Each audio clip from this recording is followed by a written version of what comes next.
Hello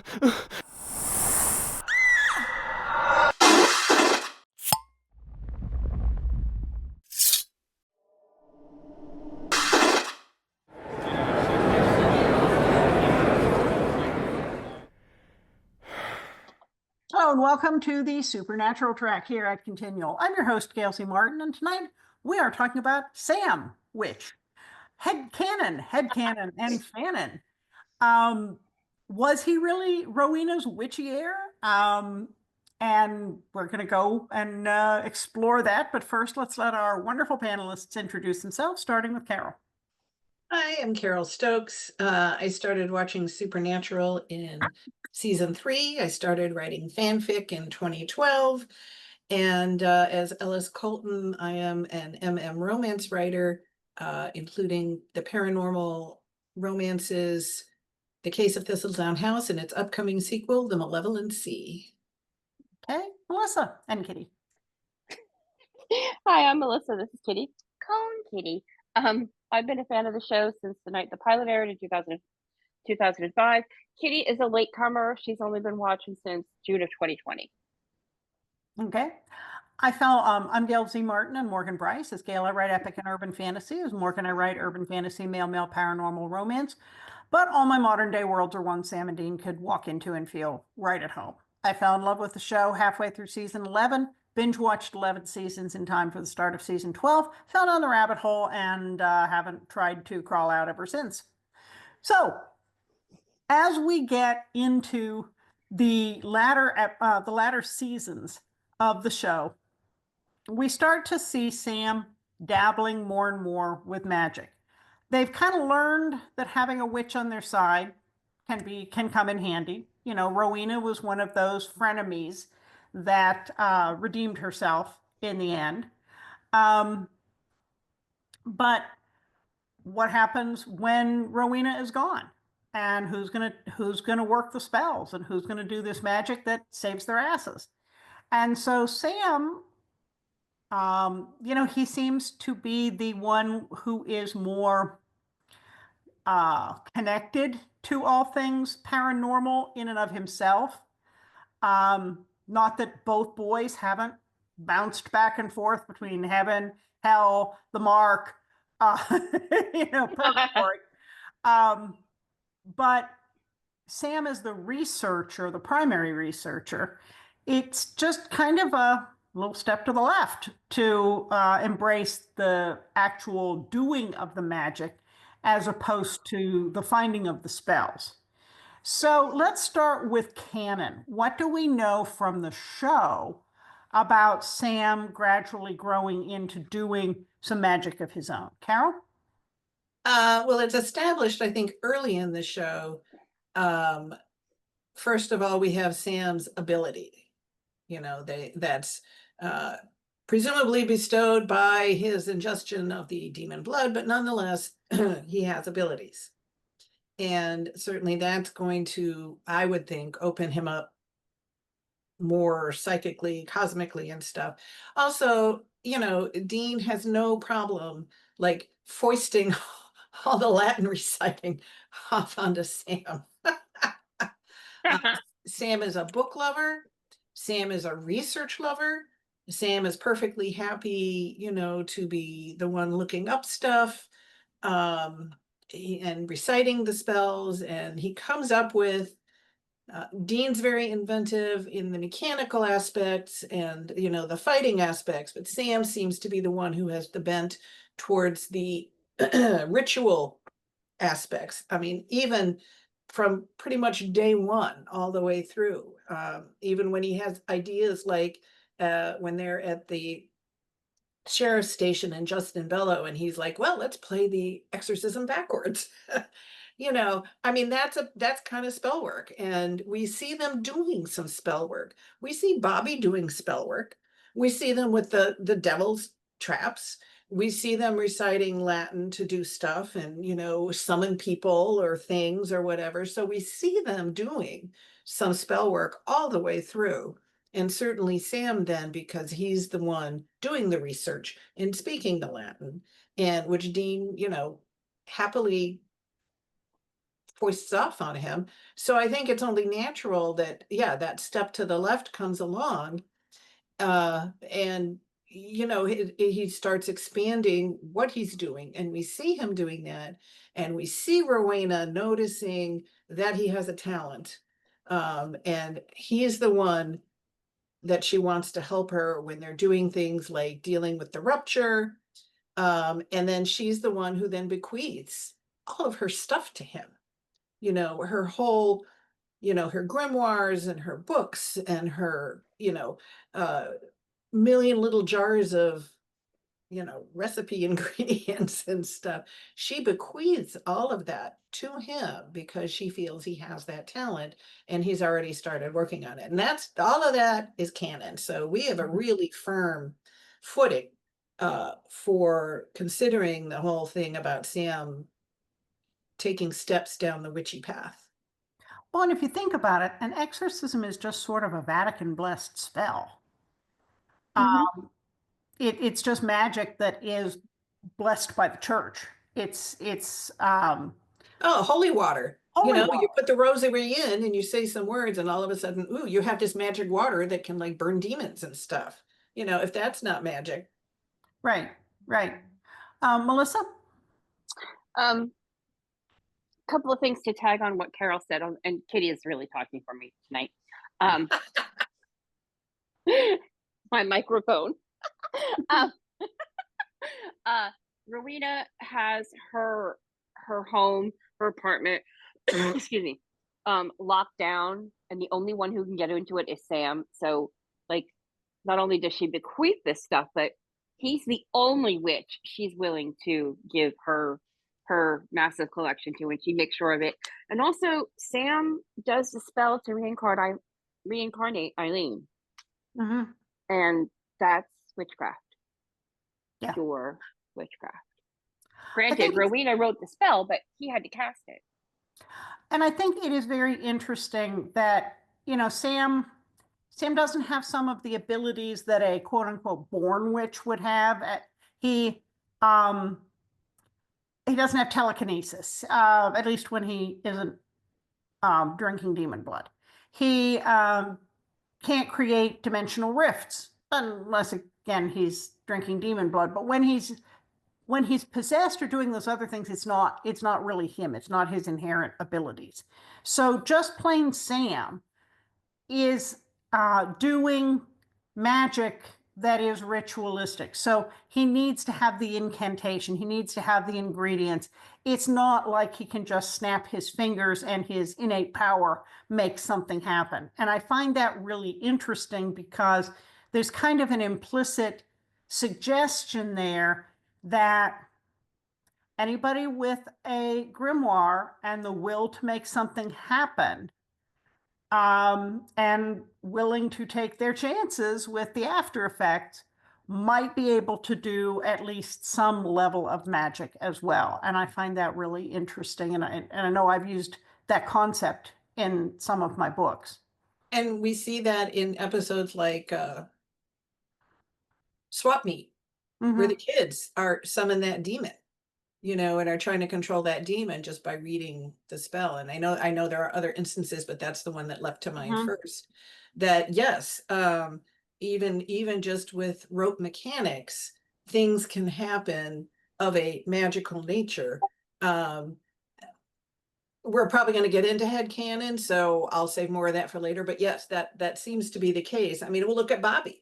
Bobby is just doing things like making ingredients, and he flash fires them, and he says things, and things happen. So yeah, he's certainly not possessed of any, as far as we know, innate ability. He can just perform the mechanics and still have stuff happen. Well, yeah, I mean, Bobby could summon Crowley. So I think you have to look at summoning a demon as some level of magic. Um, because it's just not what regular people go around doing every day if you're not a Winchester. Anything else on canon before we get into some of the head canon? I think for me, that covers a lot of it for canon Mhm. because it's really straightforward. Mhm. There's nothing hidden about any of this. It's laid out, we see it, and so the question is therefore, where do we go from that? And that's where all the rest of the fun stuff comes in. Well, and I think it's also interesting that, with as much as Dean generally hates, witches as a matter of principle, it's Sam. And, Well, Sam doesn't use any of those skeevy bodily fluids that he yeah, doesn't like. but Dean gives him a pass on it. A, because it's Sam, and B, because they need the they need the backup, they need whatever it is the spell will do for them. So they need the magic. And but mostly because it's Sam. But also in their line of work, they only see witches who are using their powers for evil, bad destruction. They're not seeing the hedge witches who are, helping people get better when they're sick, or, performing those white magic stuff. They don't see them because they're not on their radar. And so there's this this is headcanon, but to me there's this whole, if you've got evil witches on one end, then you have to have witches on the other end of the spectrum. The guys just don't see them because they're There's not no on their reason for them radar. to, yeah, exactly. There's no There's no reason reason. for them to ping the radar because they're not doing anything bad and they're not hurting people. Yeah. Yeah, I well, can't- it's kind of like, if somebody is a policeman, they only generally interact with people who break the law. They don't interact with the people who are going about their daily business not breaking the law. So it's easy to get a skewed perception that everybody has criminal tendencies when it's just that happens to be who you hang out with. So I think that's a very good observation. And throughout the show, there are many times that Sam and Dean, and they get more and more comfortable with it as the seasons go on, seek out help from somebody who has supernatural abilities, whether that's someone like Pamela or other people who have some kind of ability to see the future, read dreams, work magic, um, talk to the other side. They get more and more comfortable with that, whether or not dear old John would have done it that way, because it's a practicality. Those are, Well, yes, A plus parenting. It's I also, practicality. well, I also feel that we get that increasing as the seasons go on because we see Dean's worldview changing as the seasons go on. Sam has kind of always been able to extract, to see the gray, but Dean has been very black and white. But as time goes on and he starts understanding that there is gray and that there are Hmm. people who maybe a bad thing happened, but they didn't mean it to happen, or they're trying to do good, like vampires who are trying not to bite people. And so as Dean's acceptance of the world not being black and white increases, he's able to, then go along with, let's ask this person for help. Let's use this mechanic for help. Because he certainly does a lot of stuff in the later seasons that in the first couple of few seasons he would never have been able to do. He would Mhm. have been absolutely, bullshit about not doing them. Yeah, agreed. Melissa, any other thoughts on canon before we move to head canon? Nah, I'm good with canon. Okay. So we definitely have a grounding in the actual show and what was broadcast, what we saw in the scripts. So now we move into headcanon, which is how we fill in the gaps that the show didn't specifically tell us, but perhaps heavily implied. Carol, start us off with something. Oh gosh. Headcanon is that absolutely Sam really delved into it. I think a big factor for him was the bunker. When Mhm. they inherited the bunker, I think the bunker had a ton of stuff that I mean, we know the bunker had this huge library and we know they had all these resources. I think it's short-sighted to not think that includes, you know, a whole raft of magical knowledge, magical books, magical supplies. When we saw Henry in the couple of flashbacks using some magic. And I'm sure that was just the tip of the iceberg, because these bunker guys, you know, had it going on. Right. So I think that was a huge thing for him. And, you know, they're settled, they have a home base, they have a place to come back to and recuperate and all that kind of stuff. I think he was, you know, like in hog heaven there, Yep. with unlimited resources of things to explore. And I think that really helped then when he starts working with Rowena and she takes him under her wing a little bit, because he's already started his own journey, you know, and I think it all ties together. So that's a big headcanon for me, is that the bunker meant, you know, lots of magical exploration. Melissa? Yeah, I think that I agree with Carol, and I think that the bunker allowed him to, like, you know, oh, he's got this grimoire, and now he's got Rowena, and he can call Rowena and say, what does this spell actually do before I try it? And for all that we call Rowena a frenemy, towards the end of the show, she really was a strong ally. Yes, she was still in it for herself, and she liked to pretend, but Sam was her darling, beyond any shadow of a doubt. I think that she liked Dean. We see that in the episode where Dean is losing his memories. You know, she's clearly deeply fond of Dean, but Sam was her boy, and because Sam was talented and he had more patience for her, and at least outwardly, than Dean did.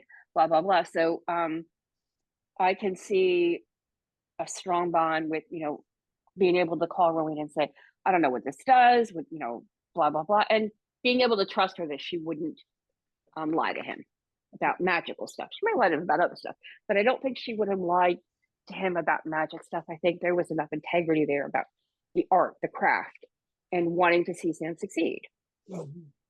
I think a real turning point in their relationship was the scene where they're like on a stakeout somewhere, and they talk about being afraid. And you know, Sam refers to his time in hell, and, you know, being abused the way he was, and she talks about hers. And I think that was a really soul bonding moment, that they both really went down to an extremely vulnerable place and shared that with each other. And I think that really engendered just a whole new level of trust and affection from that point on. That, yeah. And I mean, she really adored Dean, but from that moment, like, Sam was hers. You know, she was, yeah. So I think on that shared experience, they were then able to build this really, really strong relationship. Well, and I think you bring up a really good point about how almost inherently magical the bunker was. It certainly had protection spells. It certainly had wardings to keep the wrong people out. We saw in the Dorothy and the Wicked Witch of Oz that the original Men of Letters had absolutely messed with magic and pissed off a witch. Mrs. Butters. Mrs. Butters, yeah. Oh, the tentacle thing from in Rhode Island. We don't talk about the tentacles.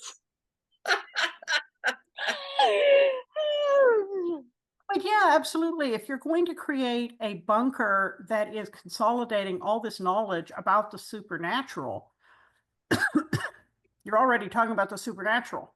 Why wouldn't you include everything you could about magic and witchcraft and its many varieties throughout the world?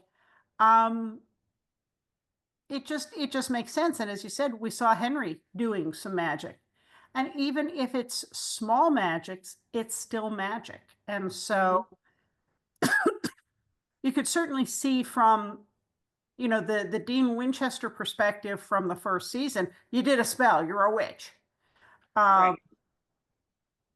And they certainly move past that black and white view, but there's some truth in that. They are not just fighting the supernatural, they are using supernatural tools and powers as part of their arsenal. And so they really do evolve in coming to see, just like not all monsters are bad, not all abilities are bad. They just have to be handled with care. Mhm. What else do we have in the headcanon before we go into where the fandom has taken this? Carole? I'm ready to Which- like dive into the fan fiction. Okay, so headcanon, at least one alternate headcanon. I have several, but one of them is after the barn. Sam leaves the bunker. We see him leaving, we see him take a miracle of leaving. And it seems like Sam goes off on a normal blah blah life. But I would think that Sam, being a witch of at least a certain level, probably did things like hex bags and protection spells and that kind of protective, useful spell work for hunters. Not a lot. It would have been more like referrals from like Donna and Jody. Like it had to be like or Garth, somebody who knew somebody he trusted needed something. I don't think he ever would have let them come to his home or anything, but I do think that he might have done a certain level of spell work after Dean was gone in a way to be useful to the hunting community. That's one headcanon. I could definitely see that.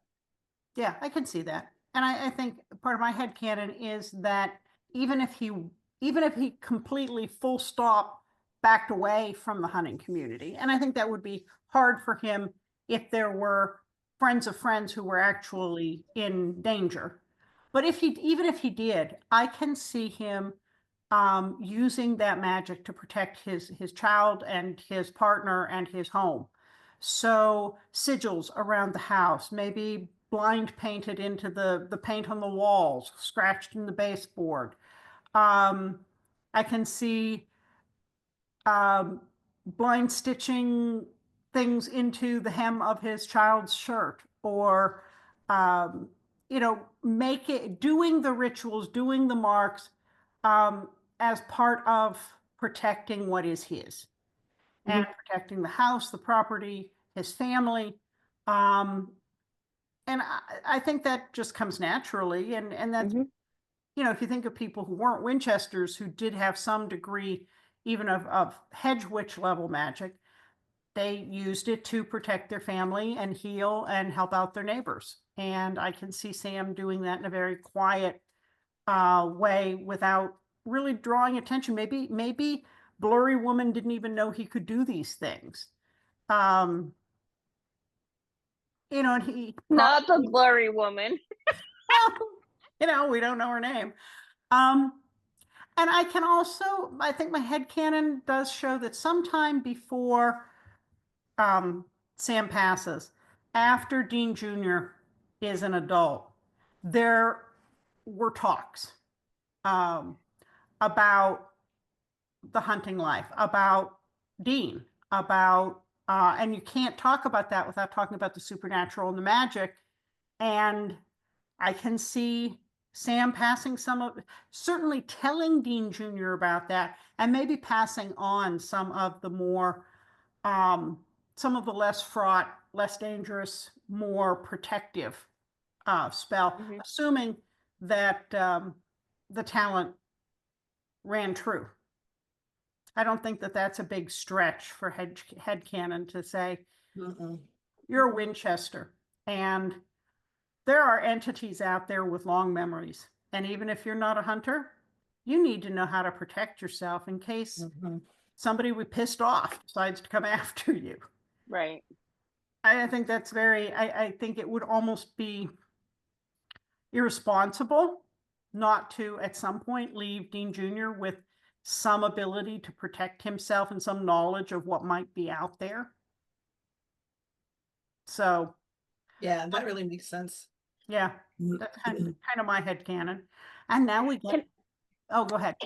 Can I go first for Fannin? Oh, absolutely, for Fannin. Okay. So there's this really cool story that I love where Sam and Dean are in the bunker era. And magic kind of starts leaking out of Sam, like it's a little bit uncontrolled and blah, blah, blah. And he needs a familiar. And his familiar, Carole's laughing because she knows where I'm headed with this. And his familiar is Dean. And Dean the cat. It is one of my absolute favorite fan fictions. Carole, would you like to tell us about it? It's one of my favorite ones that I wrote. Sam is a witch. He can only go so far though, because he needs a familiar. And Dean has to really think it over. He's really not sure, first of all, about Sam doing all this magic, and second of all, he's gonna be, an animal for part of the time, and he will have a lesser animal form and then a greater animal form, but he won't know what it is until he becomes one. And so finally, of course, Dean will do anything to help and protect Sammy. So of course he finally says, I'll be your familiar. And then he's a cat, and he's really annoyed because he's a cat. And let me tell you, writing Cat Dean was one of the funnest things I ever wrote. He is such a little bastard. You know how cats like so to knock good. things over, and I mean, he is the sassiest cat. But his greater form is he's a mountain lion. Yeah. And he does in fact help Sam, protect Sam, help Sam defeat things. He magnifies Sam's power. They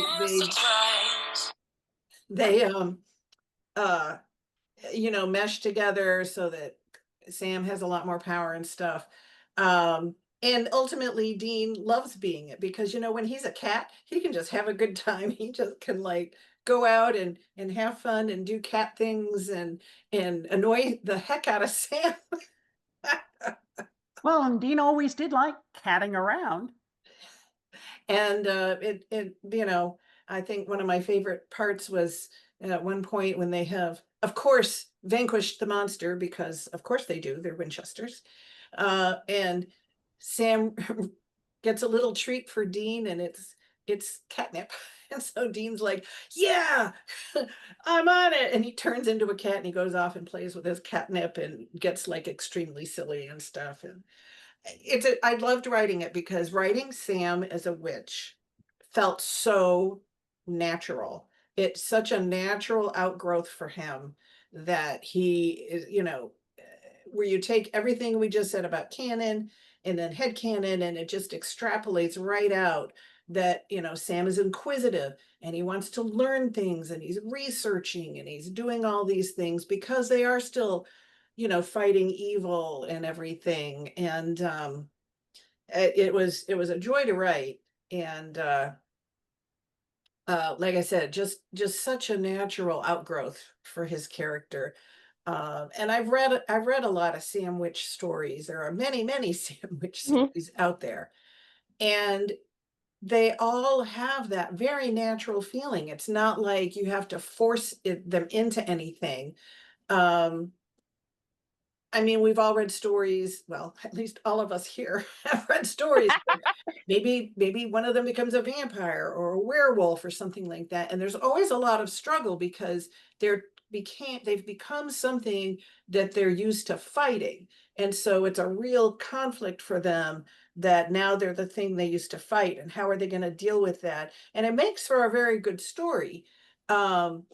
But that's the innate conflict there. And here it was it just flows because you take all of the things we already knew about Sam and just let them bloom, and Sam is a witch. So lots of great Sam is a witch stories out there. You can go on AO3 and just, Sam witch Sam, and find a lot of really good stories, and maybe mine's in there too. Yeah, I agree. If you like the idea, Archive of Our Own, AO3, has a terrific search function, and you can look for Sam as witch. Pardon me. Um, and I think it does feel natural, more so than some of those other things that you mentioned, vampires, werewolves. Yeah, those make for fun stories. But in terms of what seems like a logical progression from the show for either those years between episode 19 and episode 20 in season 15, or for Sam afterwards, um, or just, with all the seasons, we only got like 22 glimpses of what they were doing year to year. There was a lot, we have to assume, going on in between those episodes we didn't see. They weren't the most exciting hunts. They weren't the most, they weren't the ones that threatened the existence of life on Earth. That was just, the routine salt and burn, the haunted house, the stopping the woman in white. Um, so they wouldn't make an episode of that. But in headcanon, they certainly worked more than 22 days a year or whatever. So I can see Sam little by little, kind of easing into it, maybe not even at the beginning intentionally, as much as seeing this as, well, this is practical, this is like doing a warding, this is like doing an exorcism, and almost kind of backing into it. Not that he's hiding it from himself or Dean, but there may have been a perception shift at one point to go, holy shit, I'm doing magic like a witch. And maybe that happened after they became friendlier with Rowena and started to get away from some of Dean's earlier very negative views of witches. But that's one of the things I like to see in the fan fiction is seeing him grow in that direction and experiment. And sometimes it didn't work right, and sometimes he's got to figure out how to undo unintended consequences, because the instructions may not have been complete or correct, and there isn't always somebody around to ask for help. And that makes a good tale as well.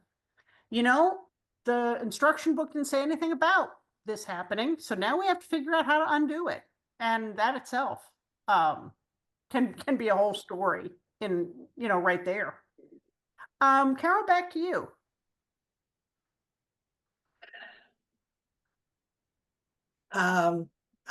It's a trope that I really love. I think because of the naturalness of it, you know, Sam as a witch is pretty sexy. I mean, Sam pretty much in any guise is probably pretty sexy, but there's just something, where he's like, now he's got, these things he can do and everything that are way out of the ordinary. And because he's Sam, he's not doing it for evil purposes. He's doing it to protect people, to fight evil, and so he still firmly has his white hat on. But having all of this extra skills and abilities and everything is, it's pretty hot. Well, he has his white hat on unless somebody hurts Dean, and then all bets Oh are off. yes. And then Well, that's hot too. Melissa? Um, two things. One of my headcanons, and I think I read a story about it, but I read a lot of fanfic, and so maybe it's just in my head that it should be written. One of Sam goes to Stanford because he realizes that he's a witch, or that he has magic, and he knows how his father feels about it, and he knows how his brother feels about it. So he feels like if he escapes to Stanford, this magic that's starting to he realizes it in adolescence, the when you're going through puberty and stuff, the magic is starting to a little bit leak out of him, and he's like struggling to control it. So he goes to Stanford to get away from his family so that they won't hate him because he's a witch. That's one thing. The second thing, in addition to reading a lot of supernatural fic, I also read a lot of supernatural real person fic, and I find tons and tons of witch Jared stories. Not so much witch Jensen, but it's usually Jared is the witch and Jensen is the familiar. I don't know why that is, but I think it's because we see so clearly that Sam would be a witch, and we see so clearly that Dean is a perfect cat familiar, because I don't think I've ever read anything where Dean is a familiar or Jensen is a familiar. I mean, he's not in some form of a cat. I don't think that they exist. Like, he's never a bird or a dog, a cat. Always some form of feline, whether it's a house cat or a big cat. I wonder why. Feline grace. Now, we saw Henry Winchester work a spell to go through time. Talent doesn't usually just appear out of nowhere. So if Henry could work a spell, of course, he disappeared. John didn't know why. John never knew about his legacy from the men of letters. But do you think John had latent ability, even if it scared him and he renounced it? And then the other question we have to ask is, did Mary from the Campbell side? Carole? I feel like the Campbells were just like rock solid hunters, and I just I don't know. I know they found that Samuel kind of had this obscure library, but I don't think Mary ever evinced anything or I just see them as like your real true blue hunter, all the fighting skills and weapons and stuff, but that was it. And I think John, in my headcanon, would never have even looked into it. You mean, because the first 18, 19 years of his life, he didn't know anything about anything. And then once he found out, he only found out about the worst, the dark, the worst, the demons, his wife being killed like that. And I don't think he would have even thought about it or wanted to find anything out about it. I think he was just so rigidly locked into his mission, and everything is bad. And, I would think even if he had any remote latent ability, and there's no guarantee he would have, because it doesn't mean it got, if there was this genetic tendency, it doesn't mean he got it, it could have escaped him. I think he just tamped down anything in his mind and life that did not pertain to the mission. I don't think he had any room to imagine anything, he had no imagination, Yes. He could never have conceived of something he couldn't even imagine, because he couldn't imagine it, if that makes sense. And that he went to Missouri Mosley. I'm sorry? We know that he knew Missouri Mosley, right? Right.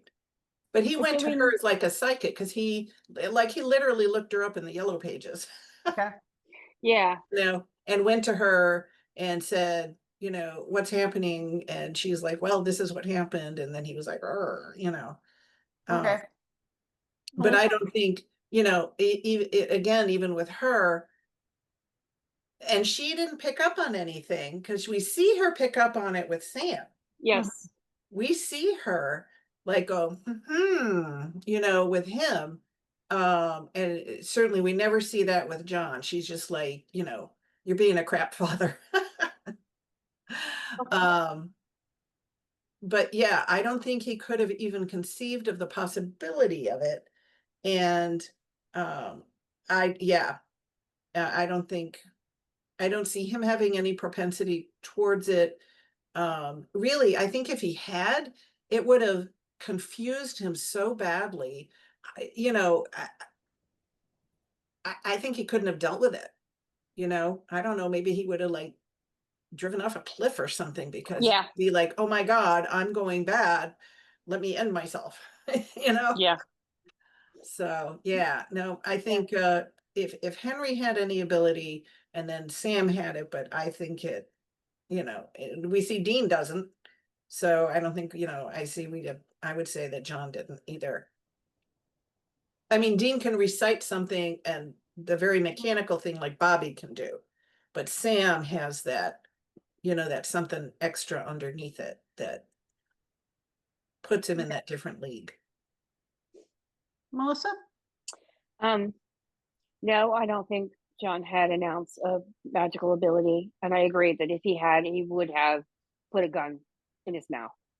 No, full stop. And it's funny, while we were talking, I realized Dean is a better hunter than John, because John does lack imagination. Like, and I mean, we talk about Dean being black and white. The world to John is black with just the tiniest sliver of white. Like, so, and he's also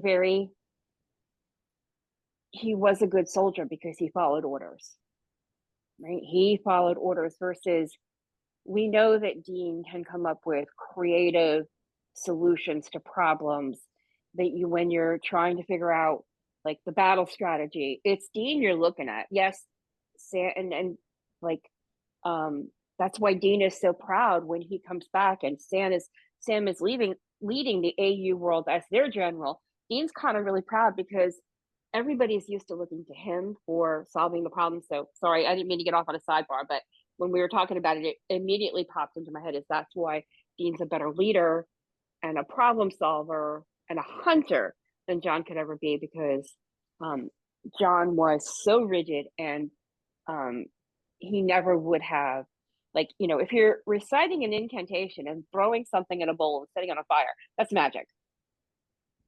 And we see both Dean and Sam doing that. They're summoning things and they're trapping gods and they're doing all this stuff that's magic.